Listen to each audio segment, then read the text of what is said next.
Hello everybody and welcome back to another Thomas Wooden Railway review. I'm your host, Mayo Hoskos, TWR and TTTE. This is not a Thomas item. This is a Big Jigs wooden train. It's the Stephensons Rocket.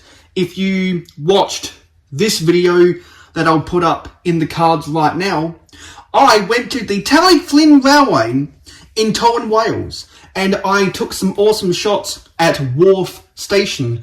I'll try include some of those photos on screen right now. At the gift shop there, they were selling a whole bunch of wooden railway stuff, and they actually had some of the Bachman Thomas stuff too. But they had the Big Jigs Stephensons Rocket. When I saw this, I was like, shut up and take my money. Now I have it, and we're going to be reviewing this right now. And I have decided that I'm going to be calling my series of reviews Rail Yard Reviews. So off the bat, this is the box. You got that nice typical Big Jigs blue box. It had a price tag of £12.99, and I did look at the copyright code on the bottom, and you can tell that it is a British box because it has that line. You can barely make it out, but it does say 2022 at the bottom there, designed in Great Britain. Anyway, this is Stephensons Rocket, so that it could be put in the packaging, as you see right here. It has a funnel which is attached via a string, and that can spring back into place when it's out of the box. And as I'm rolling this along, this is made out of wood, the pistons, so it doesn't move. The pistons don't move, but it has that nice big yellow wheel at the front. And because this is a Big Jigs, all of the wheels are held together with those pins, unlike what we're blessed with in Thomas Wooden Railway. And I've got it on the turntable, so I'll spin it around so that you can see the engine from every side.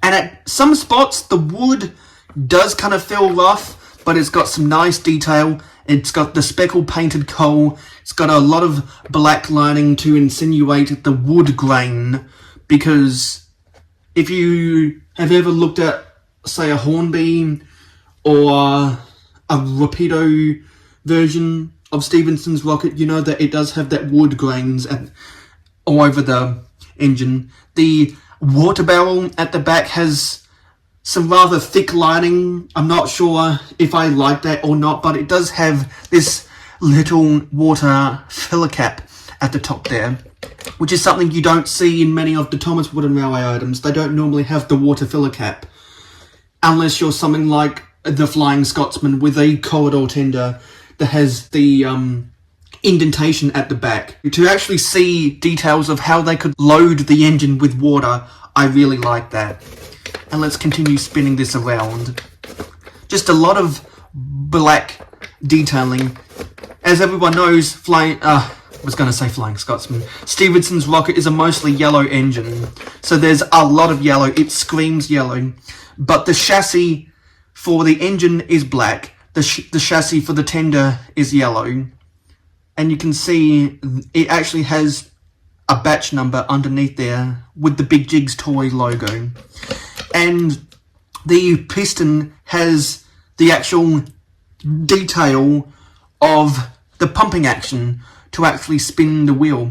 Now, this is much different from the Thomas Wooden Railway version of Stephen. I gotta say, I much prefer Stephensons Rocket merchandise with the tender. So for the fact that the Thomas Wooden Railway Stephensons Rocket doesn't have the tender is a big downgrade in my book. So I'm happy to have this. I've always wanted a Stephensons Rocket with the tender. I can't wait to do more stuff with this in the future. And now, to end this review, we're going to put Stephensons Rocket in the shed so we can pretend that this Thomas Wooden Railway roundhouse is the roundhouse at the National Collection for Yorkshire. See ya in the next review.